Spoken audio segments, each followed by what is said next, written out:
Hello students, welcome to SSD educational classes and I am your friend Kashish Mehra and today we are going to study about the questionnaire. तो आज हम देखेंगे जो हमारी series चल रहा है उसका next video that is statics for economics class 11th की सीरीज़ में जहाँ पर हम कवर कर रहे हैं चैप्टर नंबर 2 को और हमारा टॉपिक है आज का क्वेश्चनर।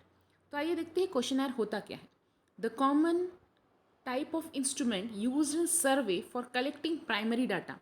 ऑलरेडी हम पढ़ चुके हैं कि प्राइमरी डाटा क्या होता है और सेकेंडरी डाटा क्या होता है। अगर आपको नहीं पता है तो प्रीवियस वीडियोस को चेक कर सकते हैं, वहाँ पर आपको ईजिली मिल जाएगा।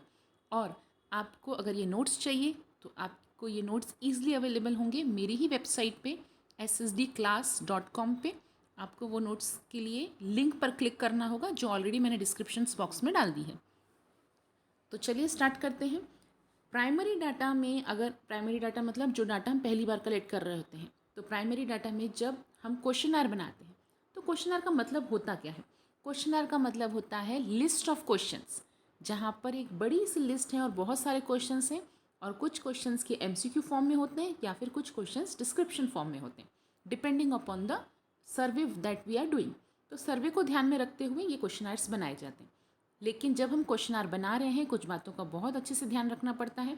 सबसे पहले it should not be too long, question इतने ज़्यादा लंबे नहीं होने चाहिए क्योंकि कई बार जो हमारे जो पर्सन हमें इन्फॉर्मेशन दे रहा होता है वो इतने बड़े बड़े क्वेश्चंस को समझ नहीं पाता या उतना समय नहीं देना चाहता। Next, the series of question should move from general to specific. General to specific का मतलब यहाँ पर होता है कि हम जब बात कर रहे हैं जनरली, जब हम सबके बारे में बात करते हैं, लेकिन जब हम पर्सनल इन्फॉर्मेशन कलेक्ट कर रहे हैं किसी एक पर्सन से तो वो जनरल टॉपिक से जाते हुए स्पेसिफिक टॉपिक पे आना चाहिए। इसका मतलब सबके लिए नहीं, किसी एक के टॉपिक के बारे में हमें बात करनी है और वो उसकी राय क्या है वो हमें पता लगाना है। When we are making questionnaire, the question should be prescribed and clear, clear होने चाहिए, ज़्यादा लंबे नहीं होने चाहिए। The question should not be ambitious, मतलब कि सही होने चाहिए, ज़्यादा घूमे फिरे क्वेश्चंस नहीं होने चाहिए। The question should not use double negatives. Now it is the meaning of, कोई भी अगर हम क्वेश्चन बना रहे हैं तो वो डबल मीनिंग नहीं आना चाहिए, नहीं तो वो पर्सन कन्फ्यूज हो जाता है कि इसका आंसर क्या होगा। The question should not be leading question. Question should not be leading question का मतलब है कि क्वेश्चंस ऐसे होने चाहिए जो हमारे डाटा से रिलेटेड हो, जो हमारे सर्विस से रिलेटेड हो, लेकिन किसी और चीज़ के साथ लीड नहीं करना चाहिए। The question should not indicate alternative to the answer. जब भी हम आंसर दें तो वो एक प्रिस्क्राइब्ड आंसर के फॉर्म में होना चाहिए। वो क्वेश्चंस इस तरीके से हों जो सामने वाला पर्सन के पास ऑप्शन हमने दे दिया तो वो उतने ही प्रिस्क्राइब फॉर्म में देगा। अगर बहुत बार हमने क्वेश्चंस उसको ऐसे कर दिया है कि आपकी मर्जी, आप कोई भी आंसर दे सकते हो, तो इसके लिए हमें डाटा को कलेक्ट करना बहुत मुश्किल हो जाएगा। So many a time we are preferring MCQ questions in questionnaire. Now let's see what are the types of questions in questions.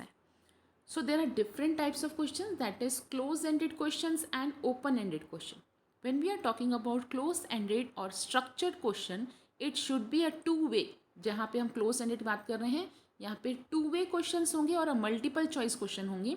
When there are only two possible answer हो सकते हैं तो उसे हम कहते हैं टू वे, जैसे हमने बोल दिया येस और नो।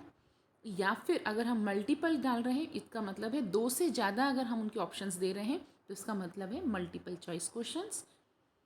ओपन एंडेड और unstructured question, it could be descriptive types. अब यहाँ पे हो सकता है जब हम किसी पर्सन को चॉइस देते हैं कि आपको जो बोलना है आप बोल सकते हैं।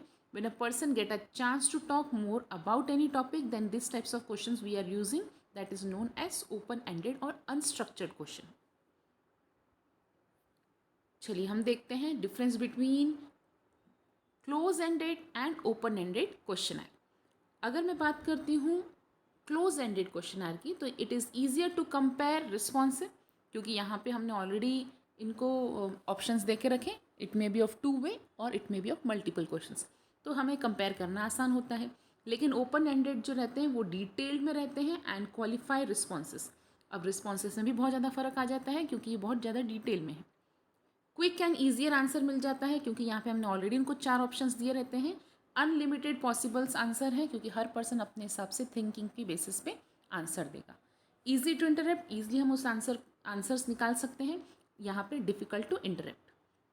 ईजी टू स्कोर, अगर आंसर सही है या आंसर रिलेटेड है तो हम इसे मार्क्स दे सकते हैं, बट डिफ़िकल्ट टू स्कोर क्योंकि सबके आंसर अपने अपने अलग अलग तरीके से सोचे गए हैं और दिए गए हैं, इसलिए हम उनको स्कोर भी नहीं कर पाते।